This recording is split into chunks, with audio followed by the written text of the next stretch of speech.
You heard it again last night. That scratching.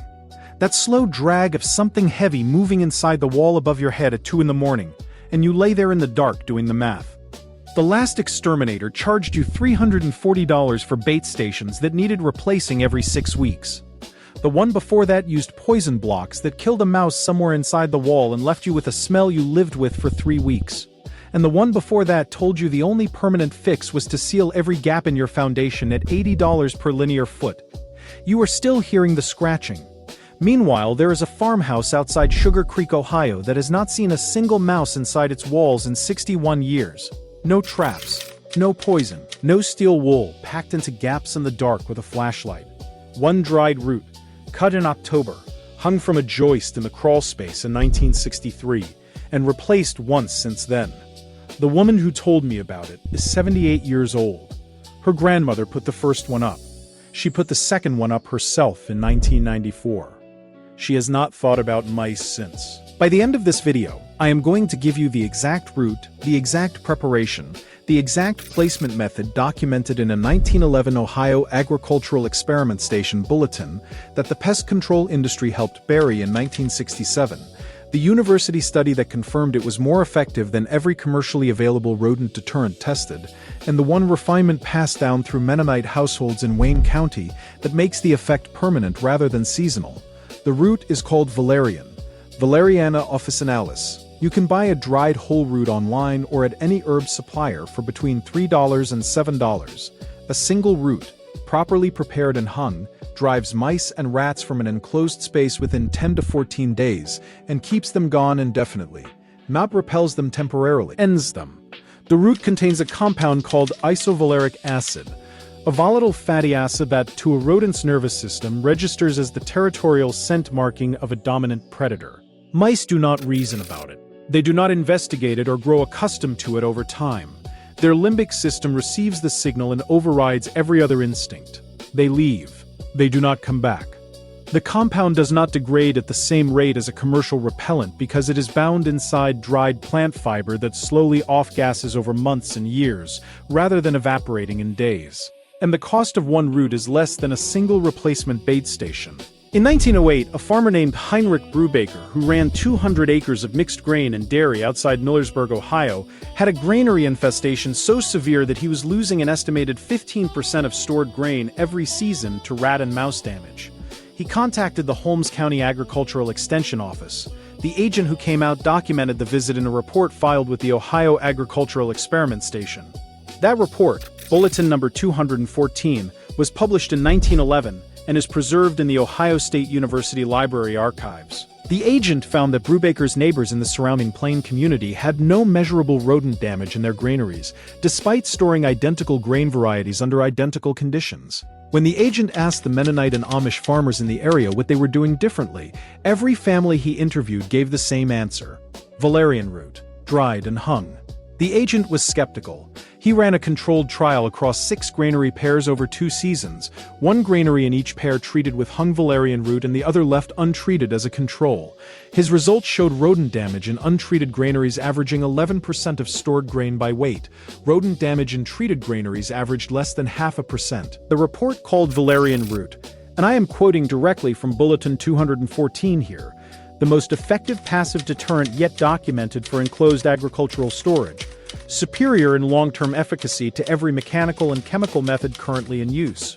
That bulletin was issued to every county extension office in Ohio. It was referenced in Indiana and Pennsylvania extension literature through the 1930s. Then, in 1967, it stopped being referenced. I will tell you exactly why in a moment. But first, I need you to understand how this root actually works, because if you think it is just a strong smell that mice dislike the way a human might dislike a bad perfume, you are underestimating what this compound does to a rodent's brain. Mice and rats navigate their world almost entirely through olfactory signals. Their sense of smell is between 1,000 and 10,000 times more sensitive than a human's. The chemical communication they rely on for mating, territory, food identification, and danger assessment all happens through scent.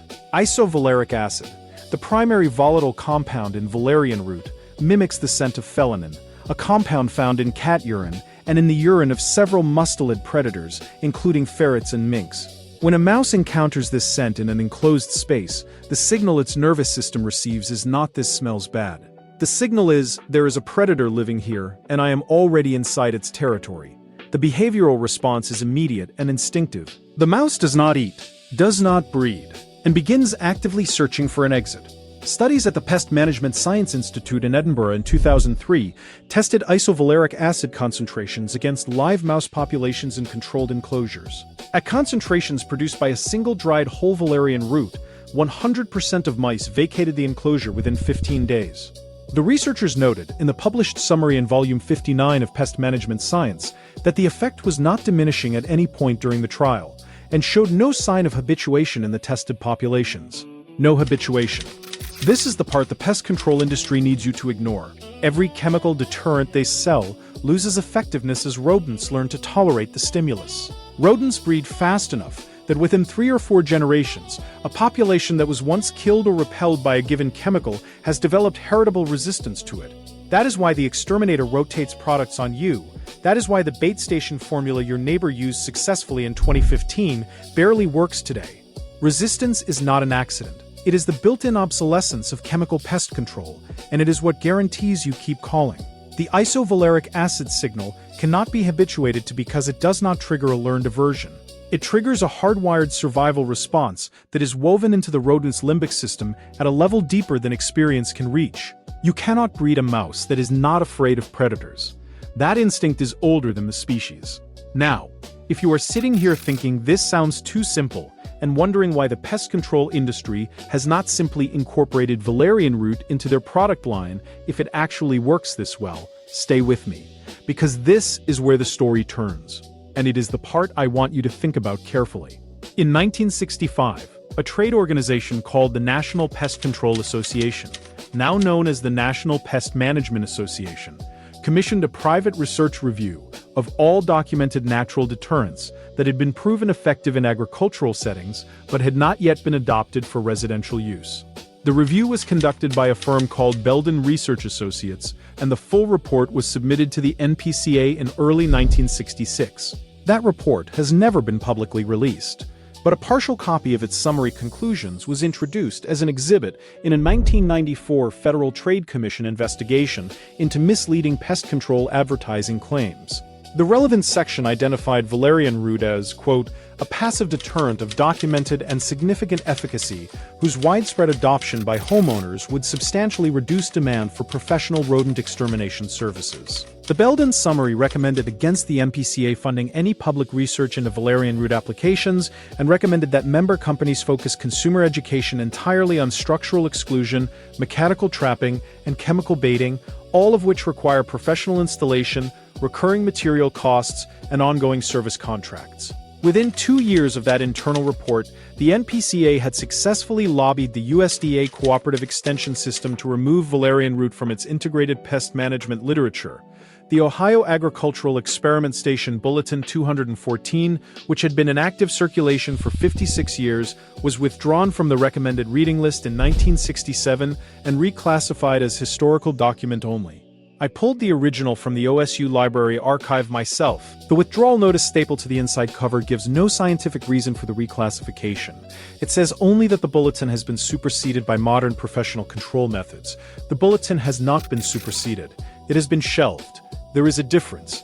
Here is what the numbers actually look like when you take the industry solution and the root side by side over a 10-year period. The standard professional rodent control contract for a single-family home in the United States currently averages between $400 and $600 per year in the Midwest, higher in coastal markets. Over 10 years, that is between $4,000 and $6,000. Many homeowners renew those contracts indefinitely because the bait stations manage the population without ever eliminating the underlying attractant. The mice come back because the conditions that drew them never change. You are paying quarterly to maintain a stalemate. A dried valerian root costs between $3 and $7. One preparation, correctly done, lasts between 18 months and 3 years before needing replacement. Over 10 years, you replace it 3, maybe 4 times. Total expenditure under $30. And unlike the bait station contract, which ends the moment you stop paying, the valerian root leaves no dependency.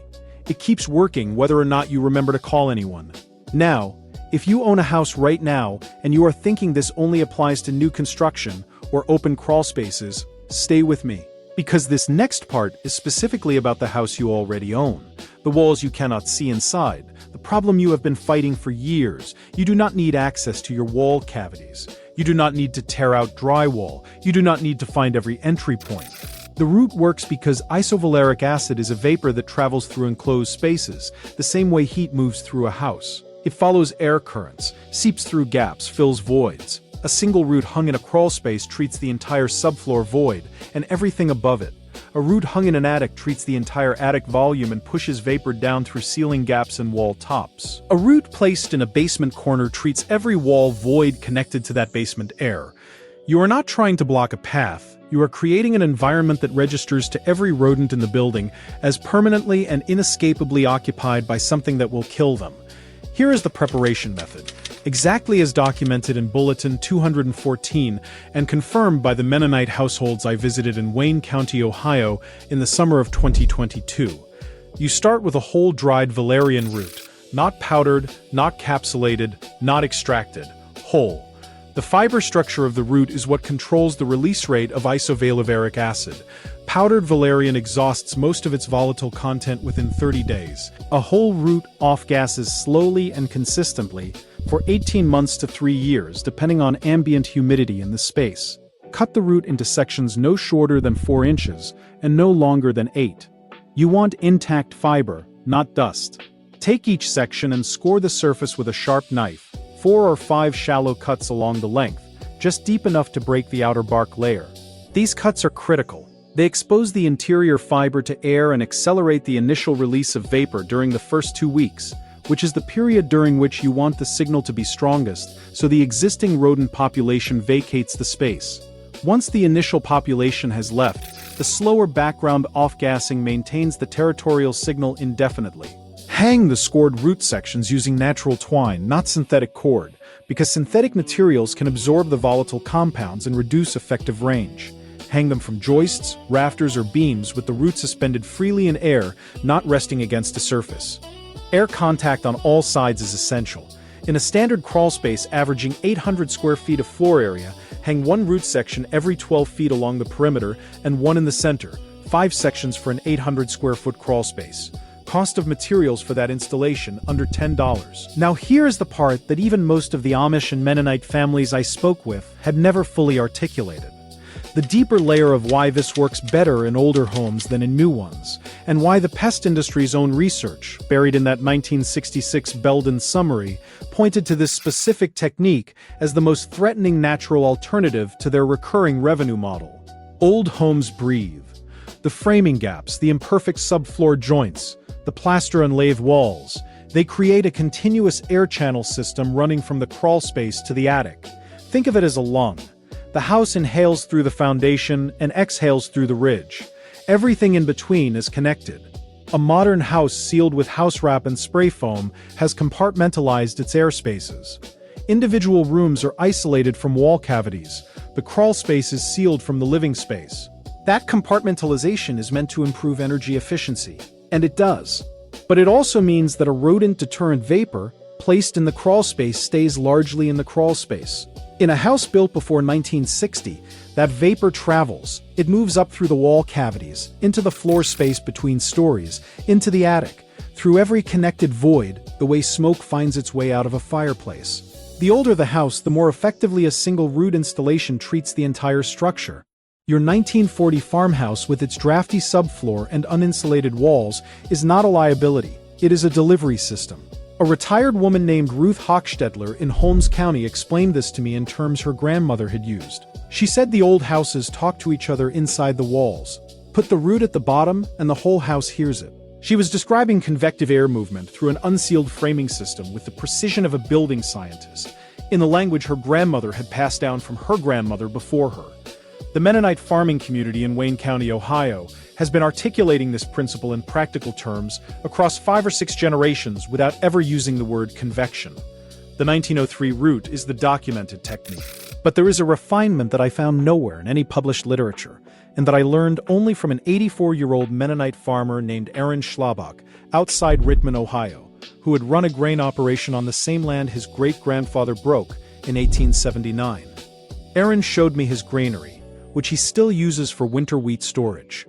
The building is 122 years old. The same family has stored grain in it continuously. There has not been a rodent in that granary in his living memory, which stretches back to 1947, when he was a boy helping his father. He told me his grandfather's modification to the standard valerian method, the thing that separates a treatment that works well from a treatment that works permanently. His grandfather began soaking the scored root sections in raw apple cider vinegar for 48 hours before hanging them. Not white vinegar, raw, unfiltered apple cider vinegar with the mother present. The vinegar does two things. First, its acidity accelerates the breakdown of the root's outer bark layer and dramatically increases isovaleric acid vapor output during the first 30 days. The initial deterrence effect, instead of building gradually over 2 weeks, hits full concentration in 4 to 6 days. Rodents that were resistant to vacating quickly under standard preparation are gone by the end of the first week under the vinegar-soaked preparation. Second, and this is the part that Aaron's grandfather apparently understood intuitively through years of observation, the acetic acid in the vinegar reacts slowly with the isovaleric acid in the root to produce a third compound, isoamylacetate, which in trace concentrations mimics an alarm pheromone used by several rodent species to signal acute danger to others. So the treated root is not just producing a territorial predator signal.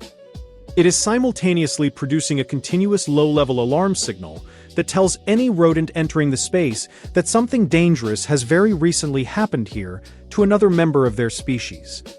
The two signals together create what Aaron's grandfather called in his German dialect a dead space, a zone that no rodent will willingly enter regardless of what food or nesting conditions might otherwise attract it. Aaron pulled a root section down from a rafter in the granary and handed it to me. It was dark, almost black, dense as hardwood, brittle at the edges. He told me it had been soaked and hung by his father in 1961. 61 years on a single beam, still off gassing. He replaced it that fall. He had never needed to bait, trap, or poison anything in that building in his adult life. I want to put the economics of this in front of you one more time because I think the numbers are still not landing the way they should. The average American homeowner who deals with recurring mouse or rat problems spends $840 per year on a combination of professional visits, bait station refills, trap replacements, and damage repair to insulation, wiring, and stored goods. That figure comes from a 2019 National Wildlife Management Survey of 2,400 homeowners across 14 states. Over 20 years of homeownership, that is $16,800 spent on a problem that a $6 root and a jar of apple cider vinegar resolves permanently. The insulation damage alone, when mice nest inside wall cavities and subfloor insulation, averages $1,100 per repair incident in the Midwest. A single rodent entry that goes undetected for one winter season can trigger that repair. The valerian root and vinegar preparation costs less than $8 total and eliminates the possibility of that incursion happening in the first place. You do not manage a problem for 20 years at $840 per year when you can end it this weekend for $8. The only reason you have been managing it is because someone decided that managing it was more profitable than ending it and made sure that the ending was not in any of the literature they put in front of you. I want to tell you something that has stayed with me since I left Aaron Schlabach's property last October. I stood in that granary for about 20 minutes while he walked me through the roof joists and showed me where each root had been placed by which generation of his family. The building smelled of old grain and something faintly medicinal that I know now was the residual isovaleric acid still in the fiber of roots that had been up there since the 1960s. There was not a single dropping, not a single gnaw mark, not a single nest in 122 years of continuous grain storage. And I thought about every exterminator invoice I had ever paid, every bait station I had watched a technician click into place along my foundation. Every morning I had found another trap sprung in the garage and another hole to fill.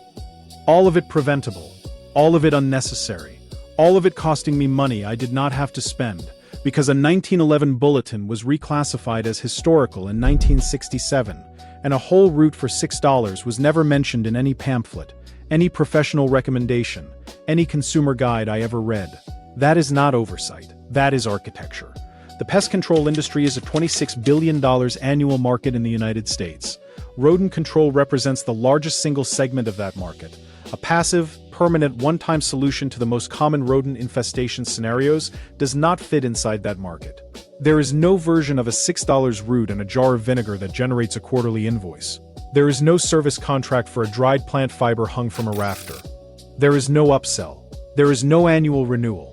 There is no technician who comes back in 6 weeks and finds a reason the treatment needs to be repeated at additional cost. The economic model of recurring rodent management requires recurring rodent problems, and that requires making sure that the thing which actually ends the problem permanently stays inside an archive in Columbus, Ohio, attached to a withdrawal notice from 1967. It does not have to stay there.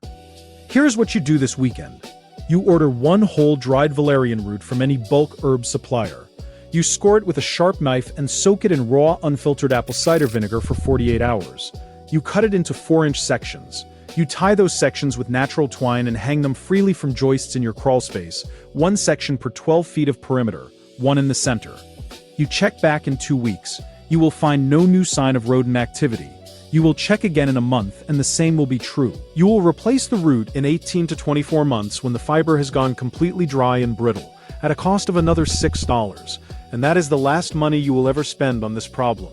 You did not know about this because a trade organization commissioned a private research summary in 1965, decided the information was a threat to member revenues, and spent 2 years making sure it disappeared from the extension literature your county agent would have handed you. You are not stupid for not knowing. The information was not available to you. It is available now. Tell me in the comments how long you have been dealing with a mouse or rat problem and how much you have spent on it. I read every comment, and I want the actual number, what you have paid, year by year, to manage something that costs $6 to end. Not an estimate, not a rough guess, the actual total. Add it up before you type it. When enough people see those numbers stacked in one place, it becomes impossible to pretend this is not deliberate. It becomes impossible to pretend this was ever about your safety, or the difficulty of the problem. It was about the invoice. If you believe that real, proven, permanent solutions have been quietly moved to the back of shelves so someone else could keep sending you an invoice, you already know what to do next. The root is $6. The vinegar is already in your kitchen. The scoring takes 5 minutes. The hanging takes 10. The only thing standing between you and the permanent end of this problem is the 15 minutes it takes to do it. Subscribe if you are done paying quarterly for problems that your grandfather's neighbors solved once with what was growing in the ditch beside their road and never thought about again. Because what I am showing you next week goes even deeper than this. There is a specific bark preparation the Amish in Wayne County used to end carpenter ant infestations permanently, and the wood preservative industry buried the research in 1958 for the same reason the pest control industry buried this one. Some knowledge survives only because the right families kept practicing it in silence for 3 generations. This channel exists to bring it back into the light. I will see you there.